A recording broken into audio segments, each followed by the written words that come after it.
Okay, okay, stop what you're doing. Put down your phone. Wait, no, keep it up. Subscribe first, then put down. Because I need to tell you something your history teacher absolutely, criminally, did not tell you. The Roman Empire? The toga guys? The T2 brute boys? They were cracked. Like legitimately, no life, 10,000 hours played, world record pace, cracked at the geopolitical strategy game. And also, they fumbled some of the most unhinged galaxy brain, completely preventable L's in human history. So today we are doing a full breakdown, a tier list, a post-match analysis of Rome's greatest pro-gamer tactics and their most legendary self-destructs. This is the channel where history gets the lore video it deserved. Let's go. First, a quick lore dump for the uninitiated. Rome didn't start as an empire. It started as a tiny city on 7 hills in central Italy, surrounded by people who absolutely wanted to delete it off the map. Imagine you just spawned into a new server. No gear, no allies. Your neighbors are stacked. The Etruscans to the north, loaded. The Greeks to the south, running a whole civilization. Carthage across the Mediterranean, literal centuries of tech advancement ahead of you. Rome looked at all of this and said, okay, watch this. Because here's what your school textbook buried in a footnote that I'm putting in bold, underlined, all caps. Rome's secret weapon wasn't its army. It was its citizenship system. Every city they conquered, they offered a deal. Not, you are slaves now, LOL, but, hey, you want Roman citizenship? You want roads, courts, protection? Join the team. This is, and I need you to understand this is the Smash Brothers approach to empire building. Every other ancient power was hoarding their roster. Rome was unlocking characters constantly. Gauls? Added. Spaniards? Added. Greeks? Added to the squad. By the time Rome was at its peak, the Roman army was full of people who had never even seen Rome. And they were riding or dying for the empire anyway. That's not just colonialism, it's also the smartest multiplayer guild management strategy the ancient world had ever seen. S-tier mechanic. No notes. Now, you cannot talk about Rome's pro-gamer credentials without talking about their infrastructure. And I know, Roman roads sound like the most boring possible topic. Your geography teacher mentioned it once and immediately put you to sleep. But let me reframe this for you. Imagine you're playing a real-time strategy game. You've got territory spread across 3 continents. How do you keep control of all of it? You build the roads.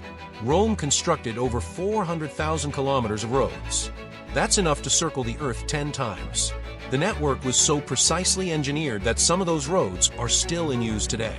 But here's the part that makes this genuinely unhinged. The primary purpose of those roads was not trade.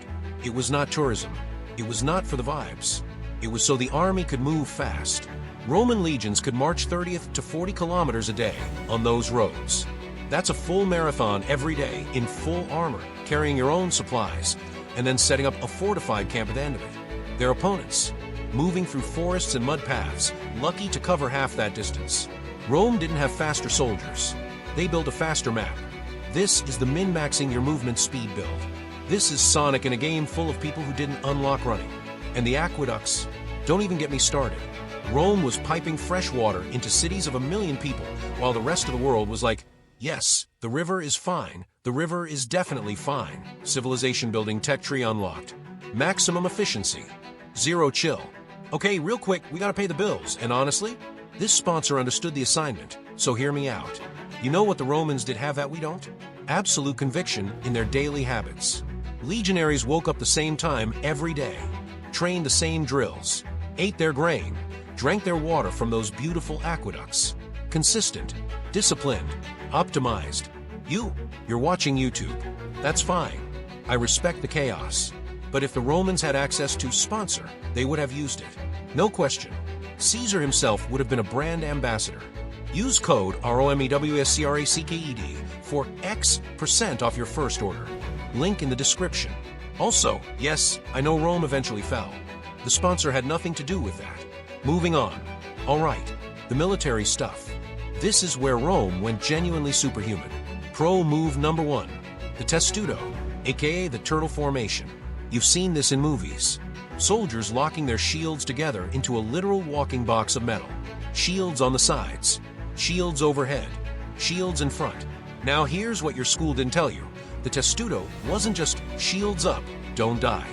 It was a coordinated tactical movement system that required hundreds of soldiers to move in perfect synchronization under active fire. Arrows? Bounce off. Rocks? Bounce off. Enemy morale? Also effectively bouncing off, because what are you supposed to do when a metal tortoise is walking slowly but unstoppably toward your walls? This is the tank build. Pure defense, but mobile. Rome looked at the concept of being difficult to kill and turned it into an art form. Pro move number 2, the Centurion promotion system. Here's the thing your teacher definitely glossed over. Rome didn't just promote officers based on family connections. They had a merit-based rank progression for their professional soldiers. A guy born with literally nothing could, through demonstrated skill and survival, become a centurion, commanding 80 soldiers with a salary 6 times higher than a regular legionary, and benefits including land grants upon retirement.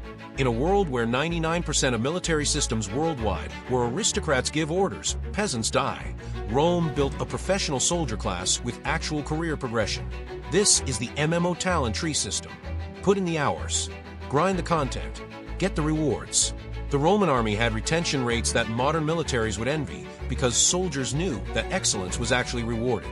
Pro move number 3, psychological warfare, the Roman pre-battle flex. Okay, this one is my personal favorite. Before battles, Roman armies would construct a fully fortified camp every single night, ditch, wall, towers, the whole thing. Then march in perfect formation toward the enemy. Shields gleaming, armor synchronized, dead silent, and just let their enemies see this and have a full existential crisis before the fighting even started. The psychological component was engineered.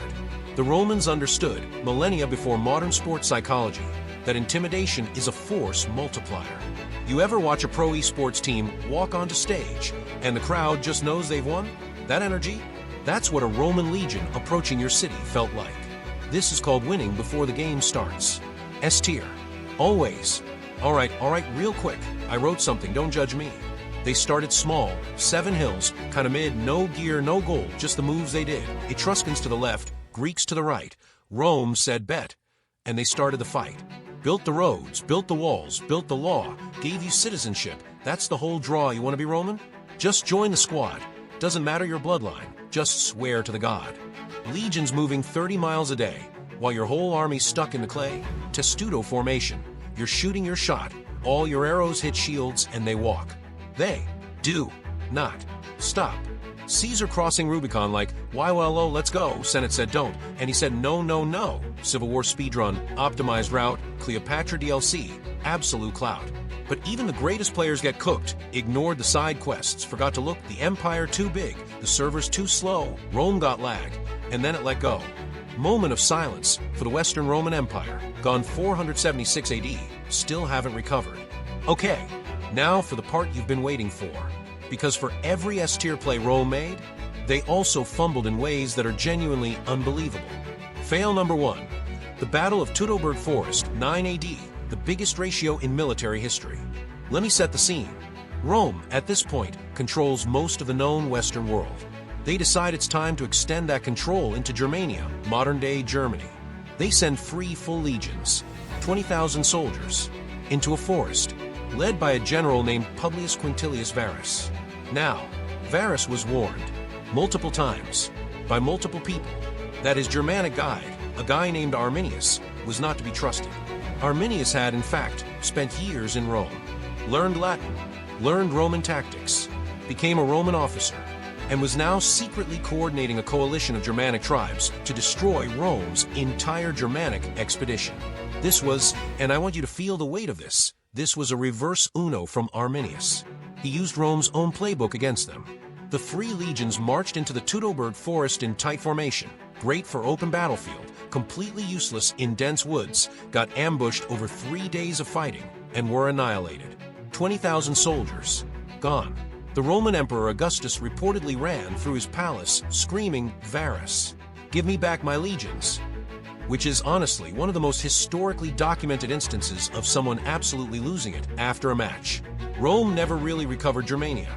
The Rhine River became the permanent border, all because someone didn't listen to the "this guy is suspicious" warning. This is dying to the tutorial boss because you skipped the warning text. Certified L. Fail number 2. The year of the 4 emperors, 69 AD. The server was on fire. Your school probably mentioned this as a footnote. It deserves its own documentary series. In the year 69 AD, Rome had 4 different emperors in approximately 12 months. Galba, Otho, Vitellius, Vespasian. 3 of them died violently. This happened because Nero, the last of the Julio-Claudian dynasty, had managed to be so spectacularly terrible at being emperor that literally everyone revolted simultaneously.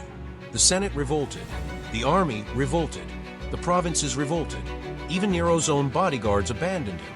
He fled Rome, dramatically declared, "What an artist the world is losing in me," and then, unable to do even that properly, required assistance from a servant to actually end his own life. And in the chaos that followed, every general with an army decided they wanted to be emperor. The whole empire became a 4-player battle royale with no rules. This is a complete admin collapse. The server had no moderators. Everyone started griefing. Rome survived barely because Vespasian was competent enough to restore order. But for 1 year, pure, unfiltered, unhinged chaos. Rating: historically fascinating. Absolutely awful governance. Would not recommend. Fail number 3. Commodus, the emperor who thought he was a video game character. I have been waiting to talk about Commodus this entire video. Commodus became emperor in 177 AD.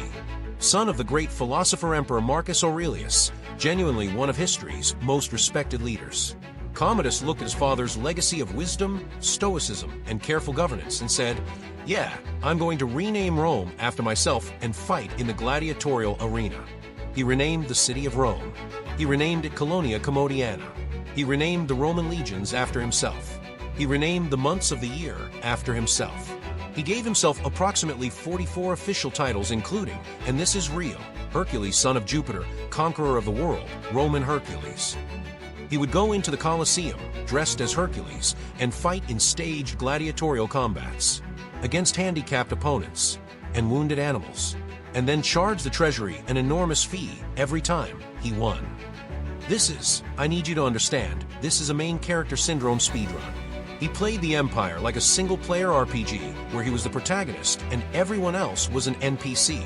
His advisors eventually had his concubine poison him, and when that didn't work fast enough, had a wrestler strangle him in his bath. The Roman Senate, after his death, officially declared that his memory be erased from history.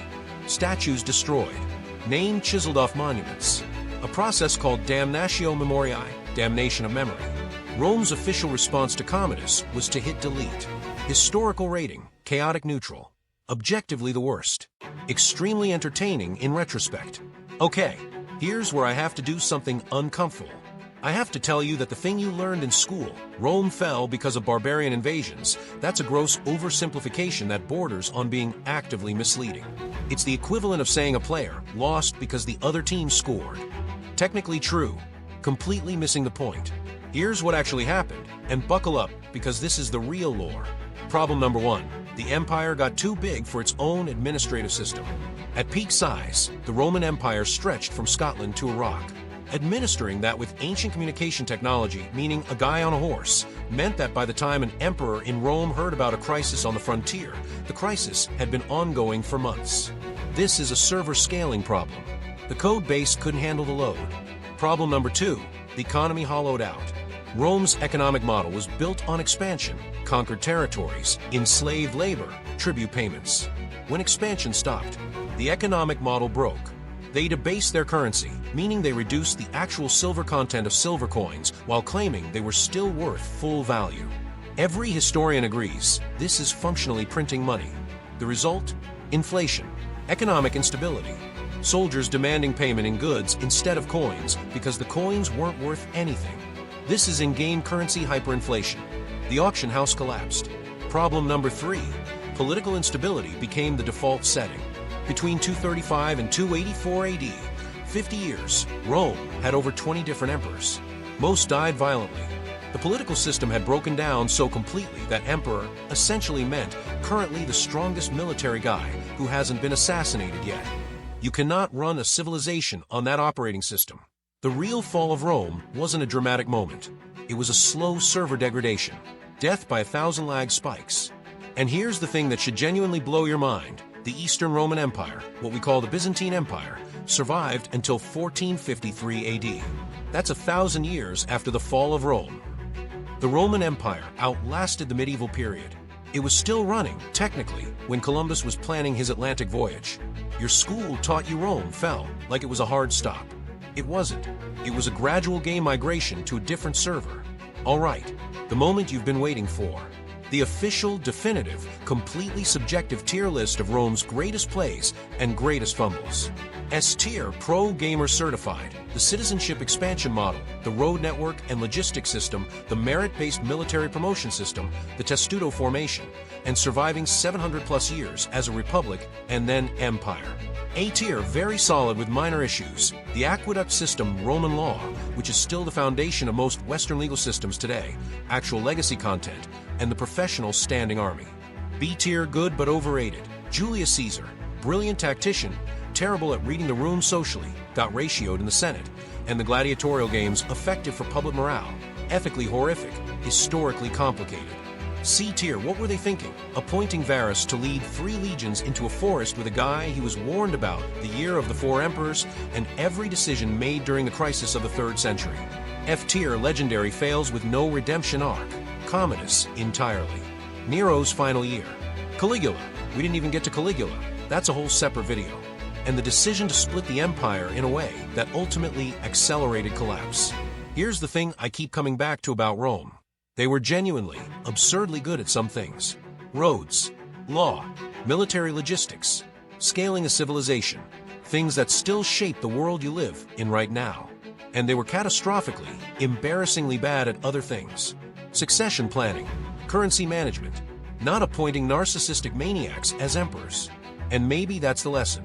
Even the most optimized, most powerful, most technically impressive civilization in human history was still, at the end of the day, just people, making decisions, some brilliant, some galaxy brain to the point of being funny in retrospect. History isn't a story about superhuman geniuses or total idiots. It's a story about people playing a really complicated game with incomplete information, under pressure, with real consequences. Sound familiar? Subscribe, like, leave a comment telling me which Roman emperor was the biggest W and which was the biggest L. I'll read them all. And if you think I missed something, I definitely did. Rome is enormous, let me know. We've got at least 4 more Roman videos worth of material. Caligula alone is a 2-parter.